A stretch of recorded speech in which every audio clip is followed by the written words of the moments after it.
HTTP request and response headers. In this lesson, we'll discuss some of the headers associated with the request and response of a servlet. First, let's discuss about some of the HTTP request headers. Accept. This header field contains a list of media types in MIME format, which are acceptable for the response from the web server. Accept charset. This header can be used to indicate which of the character sets are acceptable for the response. Accept encoding. This header tells the web server about the document encoding method supported by the web browser. The sample code will be like this. In the second example, the asterisk indicates it will allow all encoding formats. Accept language. This header tells the web server about the preferred natural language of web browser. Authorization. This field contains authentication information of the user agent for the realm of the resource being requested. Host. This field specifies the internet host and port number of the resource being requested, which was obtained from the original URI given by the user. If modified since. This field tells the server to return the requested file if it was modified after the date specified in this field. If the requested file was not modified, it replies with not modified 304. The syntax will be like this. The example will be like this.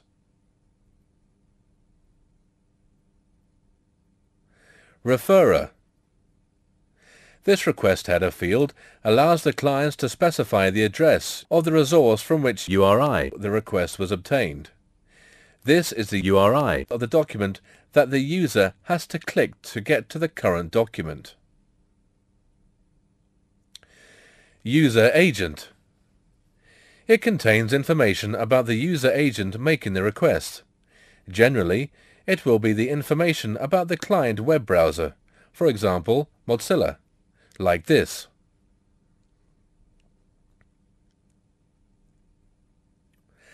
Let's see a sample program that displays the HTTP request headers.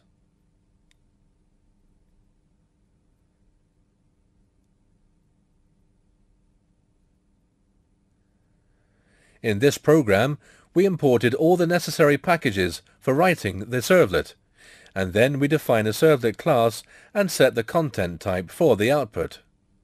After this, for your better vision, I have showed the output in the form of a table. Now we will enter into the heart of the program. Here we retrieve all the header names using the getHeaderNames method and store the result in an enumeration object. Then, using while loop, we iterate the enumeration and got the value for each header using the getHeader method.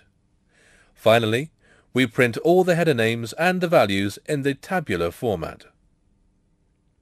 Well, let's have a look at the output. Here, as we discussed earlier, the various request headers like host, user agent, accept language, and its values associated with this request are displayed in the tabular format. Here we have discussed only a few HTTP request headers, but a few more headers are also available. If you want to know more about the request headers, refer to these links. Common MIME types. Earlier we have heard about MIME types in many lessons. Let's discuss a few things about MIME type in detail. MIME is the abbreviation of Multi-Purpose Internet Mail Extension. Let us discuss why we need MIME. Normally, the basic Internet email transmission protocol supports only 7-bit ASCII characters. It limits email messages to include only the small number of characters. It also allows to use the language of English only. We can't use the language based on Latin, etc. Mime will provide the solution for these problems. Let us see what Mime will do. As a solution, Mime defines technique for sending other kinds of information in email, including text in all languages using character encodings other than ASCII, as well as 8-bit binary content such as files containing images, sounds, movies, and computer programs. Mime is extensible. Its definition includes a method to register new content types and other Mime attribute values. I hope you've got a basic idea about why we go for Mime and what Mime is. Here are the common Mime types for applications in practice.